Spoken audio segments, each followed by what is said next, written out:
twongeye kubaha ikaze kuri Life of Gospel. Nizere ko mumeze neza aho muri mu bice by'igihugu bitandukanye ndetse n'abadukurikiye muri hanze y'igihugu. Nizere ko Imana ikomeje kubarinda. Nkuko mwabibonye rero twasuye korali tujye Isiyoni. Ni korali nziza cyane twabasuye aho bakorera repetition, imyitozo, practice cyangwa se rehearsal bitewe nuko uvyumva cyangwa se n'uri muvuga. Reka mbaho umwanya mukomeze murebe ibyiza kuntu baririmba mu majwi yabo, ubushuti bwinshi, ubuvandimwe bwinshi ndetse no guhavinga fan. Ariko ikiruta byose harimo kuririmbira Imana. Reka dutangire na perezida wa korali atwibwire ubundi dukomeze buri wese natwibwire. Murakoze, ngewe nitwa Bikorimana Jacques, abandi vice perezida wa korali Tugisiyoni.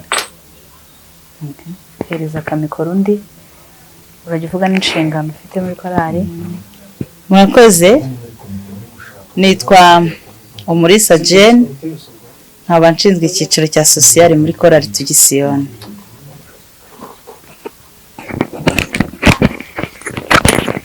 Nitwa Mujoyimana Anita, abandirimba sohoka muri Tugisiyoni. Nitwa Muhimpundu Anne, abandirimba soprano muri korali Tugisiyoni, abashinzwe n'iby'umwuka muri korali. Murakoze, nitwa Niyomugabo Eri, ndi umutoza wa korali Tugisiyoni. Imana ibahumurije. Reka tongeye tujye kwa vice perezida, tubwire mu masegonda makeya imva n'imvano ya korali Tugisiyoni. Mwavuye hehe uyu munsi wa none muhagaze mute? Murakoze, mbaje ikibazo cyiza. Korali Tugisiyoni ni korali yatangiye umurimo mu 1996, tangira ari itsinda ry'abantu batandatu, ariko ubu ngubu igeze ku mubare w'abantu 43. Abo n'abahagara kuri stage baririmba, ikagira rero n'abandi batugisiyoni twita abanyamuryango, abamambure. Ubwo mu by'ukuri turi umuryango ugizwe n'abantu 250. Uyu munsi wa none mufite indirimbo zingahe? Uyu munsi wa none dufite indirimbo z'amaudio volume 10 ndetse na volume 8 z'amashusho. Reka tujye kwa sociale. Iyo umuntu usobanura gute kuramya Imana no guhimbaza Imana mu ndirimbo uyu munsi wa none ukurikije gatoya none usobanura gute indirimbo zo kuramya Imana no guhimbaza Imana? Ese kuki dukwiye kuramya Imana cyane mu ndirimbo kurenza uko twafata umwanya dusoma Bibiliya? Murakoze cyane. Mu by'ukuri ijambo ry'Imana rinavuga ko uririmbye abasenze kabiri. Niko ijambo ry'Imana ribivuga. Mu by'ukuri impamvu ituma kuririmba biryoha kurenza gusoma ijambo ry'Imana, ntabwo mvuze ko byo n'ijambo ry'Imana riraryoha, ariko kuririmba biryoha cyane. Murakoze, kuririmba biraryoha cyane kuko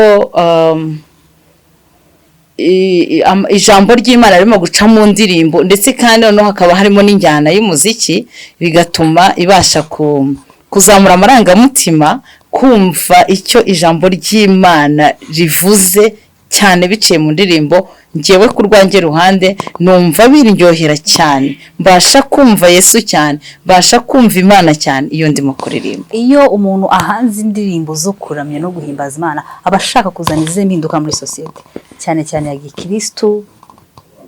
Mu by'ukuri iyo urimo kuririmba uhimbaza Imana, mu by'ukuri urimo kuvuga ubutumwa, ubwira abataramenya Yesu bakabyumva mu ndirimbo, abataramenya Imana bakabyumva mu ndirimbo, ndetse n'ibitangaza Yesu yakoze bakabyumva mu ndirimbo, n'ibindi byinshi bivuga Imana bakabyumva mu ndirimbo.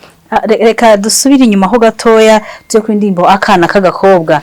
Ndibwira mu ndirimbo twakoresheje iri mu ndirimbo zimaze iminsi, iriya ndirimbo yanditswe nande? Igitekerezo cyavuye hehe? Iriya ndirimbo yanditswe na Muhimpundu Anne. niwe wayanditse. Igitekerezo uko cyaje ndumva tunari kumwe byarushaho kuza kubitubwira. kamuha umwanya nta kibazo. Muhimpundu Anne kare. murakoze. Indirimbo akana k'agakobwa ni njyewe wayanditse. Naba nkubeshye nkubwiye ngo igitekerezo cyaje gutya. Sinzi niba biba ku banditsi benshi, ariko njye ntago iyo nandika ntago ngira igitekerezo ngiye kwandika indirimbo imeze gutya ngo nyikore gutya, ahubwo mu mwanya runaka Imana yateguye indirimbo inzamoto. Ntabwo rero ndi buvuge ngo byaje gutya, ntabwo nicaye ngo ntekereze ngo ndi buhimba akana k'agakobwa, ahubwo nyine yaraje. Kuki mwashatse kuyikora kuriya? Reka tuvuge sinzi ukuntu nabivuga mu kinyarwanda cyiza, ukuntu amagambo aririmbitse n'umuntu uri kubyumva, like ubusizi burimo, reka mvuge ubusizi burimo. Byaje gute kugira ngo uzane akantu nk'ako ngako, akana k'agakobwa, umva ko ari indirimbo yo guhumuriza abantu? Byaje gute? Wari muhe kondisiyo icyo gihe? Umva ibyo bintu bishaka kubihuriza kuri iki. Jewe ndi umwanditsi w'indirimbo zitari nako kana k'agakobwa gusa, ariko ntabwo ibyo bintu nshobora kuvuga ko biva mu mutwe wanjye, ahubwo ubwo Imana yatanze iyo message ikurikije icyo gihe. Wifuzaga ko icyo gihe uwumva iyo ndirimbo cyangwa se kugeza uyu munsi none asigana iki mu mutwe? Niye message washakaga gutambutsa? Ya message y'akana k'agakobwa irahumuriza. Irahumuriza umuntu wagize ibyago, umuntu wabuze uwakunda. Igice kiriya ndirimbo cya nyuma kiravuga ngo nimuhumure, abacu twabuze tuzabasubizwa, tuzongera kubabona. Nk'uko Yayiro nawe yashubijwe umukobwa we, niko natwe igihe nikigera cyo kuzuka kw'abasinziriye muri Kristo, abantu babuze ababo bazababona. Ku muntu wese wagize ikibazo, kuko dutuye mu isi kandi si ibyago n'amakuba, iriya ndirimbo ishobora kugera ku mutima we ikagira icyo ikora. Akabazo k'amatsiko cyane kihutirwa, mu ndirimbo zose mufite muri kwari, nihe ndirimbo wowe ubwawe ukunda kurusha izindi? Dore ko ari nawe wamwanditse ko batubwiye. Zose ndazikunda, zinkura ku mutima, kuko iyo ndi kwandika indirimbo nababwiye yuko indirimbo nyiniza, ntabwo nicara hasi ngo mpange ngo ngiye kwandika indirimbo. Rero iyo ndirimbo ije nijye wa mbere ifasha, mbere yo gufasha bagenzi banjye na mbere yo gufasha abo tuzayibwira. Rero dufite indirimbo nyinshi turirimba nanditse, kandi zose nzikunda kimwe. Ni ikihe cyanditswe cyo muri Bibiliya, like it's your favorite? Ni ikihe cyanditswe ukunda cyane, kigufasha cyane, giha mu mutwe? Yesu ati ntawe twari mu ijuru no mu isi, mugende mubwira abari bose ubutumwa bwiza. Amen. Byanditse hehe? Byanditse muri Yohana. Yohana kangahe? Umutwe ni w'umukecuru, ariko nzi ko ari mu butumwa bwiza. Imana iguha umugisha. Reka tubaze umukobwa.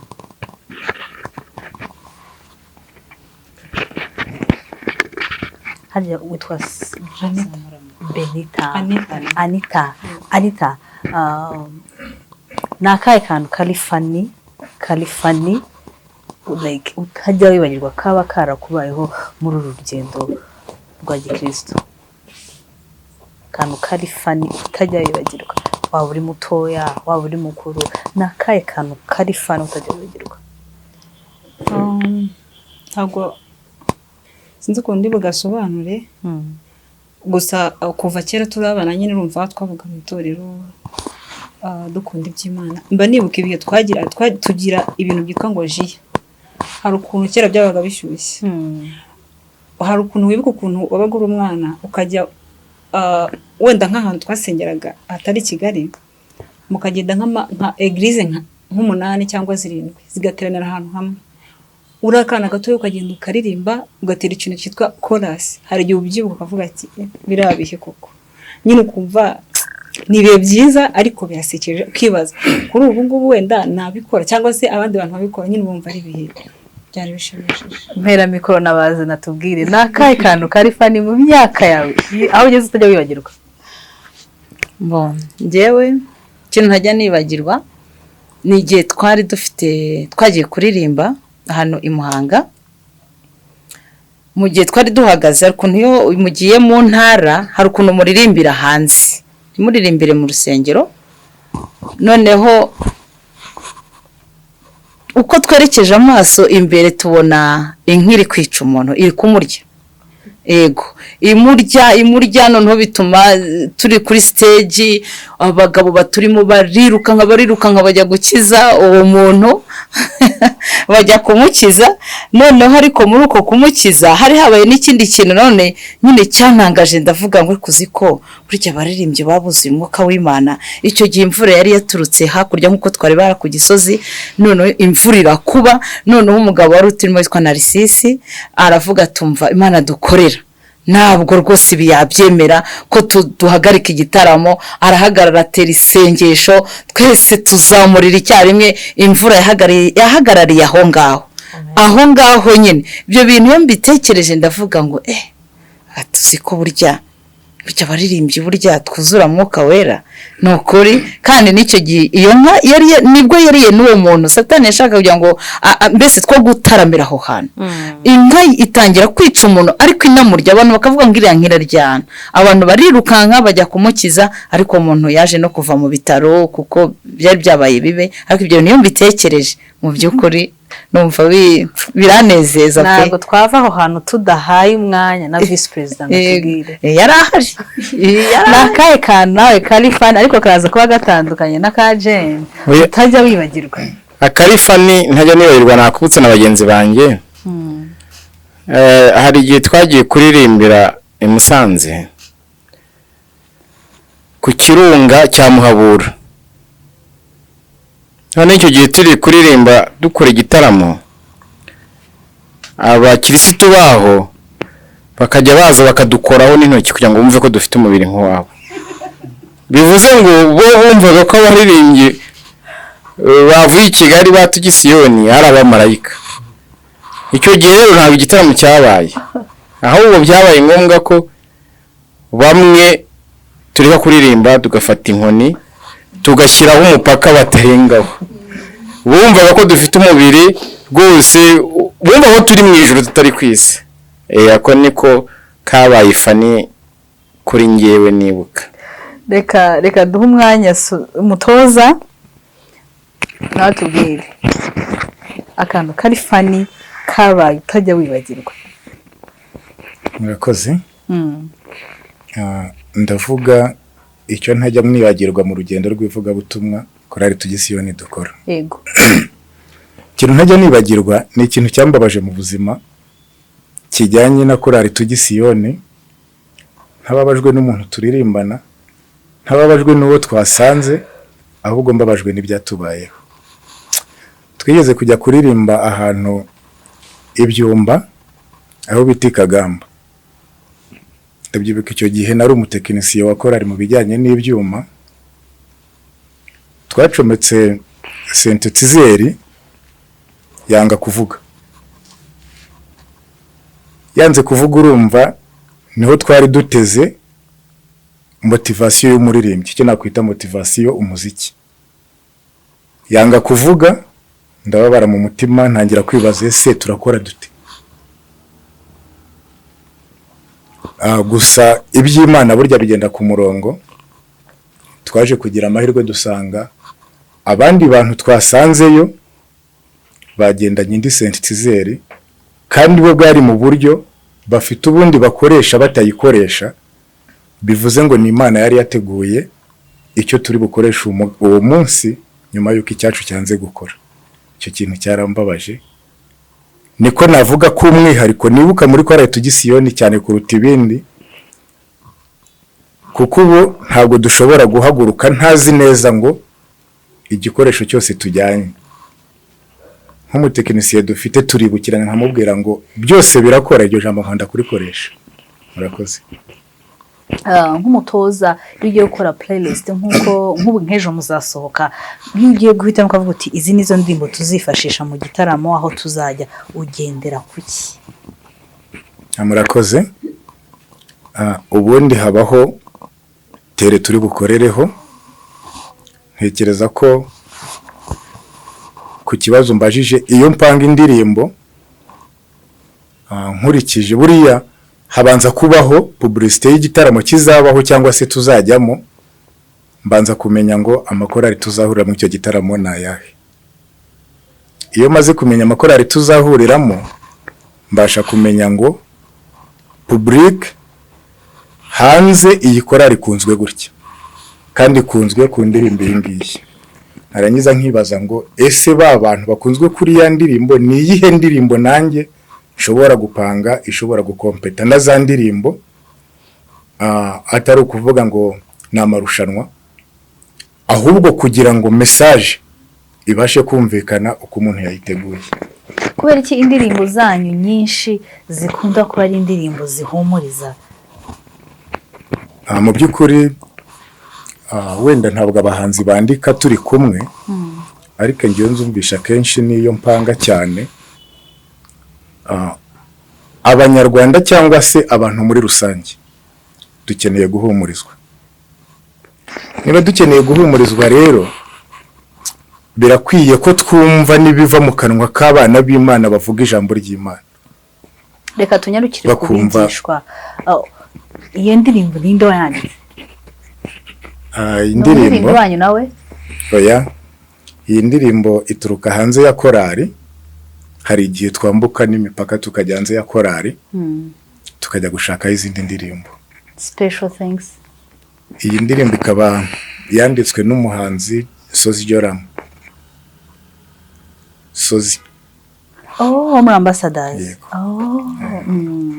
Ni indirimbo ikoze neza cyane. Ahari niwe nava nabaza ibintu byinshi cyane. Ariko ubwo twageze kuri video, ninde wakora video y'iriya ndirimbo?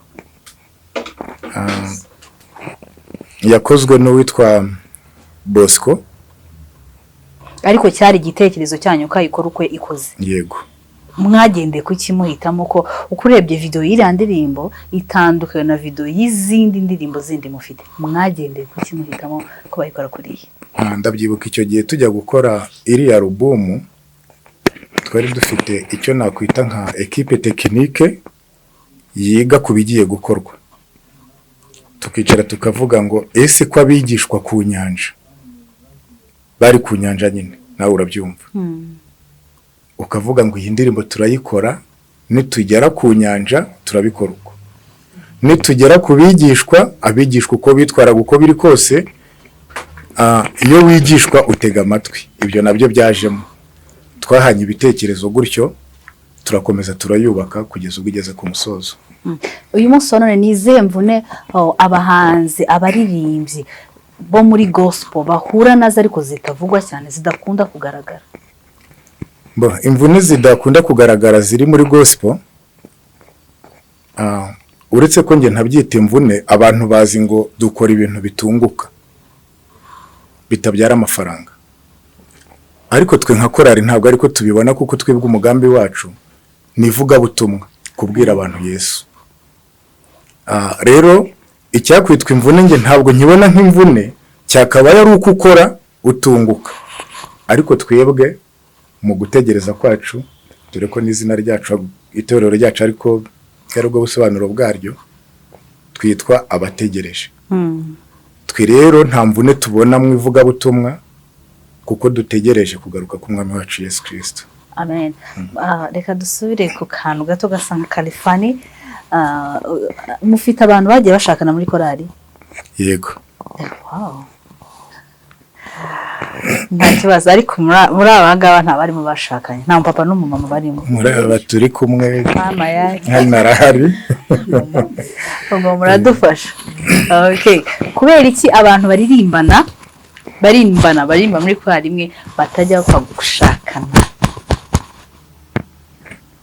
Icyo gisubizo kugisubiza cyangora, ariko buriya tumaze kumva mbabara igituma mpera mikoro bazi nasubiza icyo kintu kuko abantu baririmbana batajya bapfa gushakana n'uyu mukobwa atadusubiza.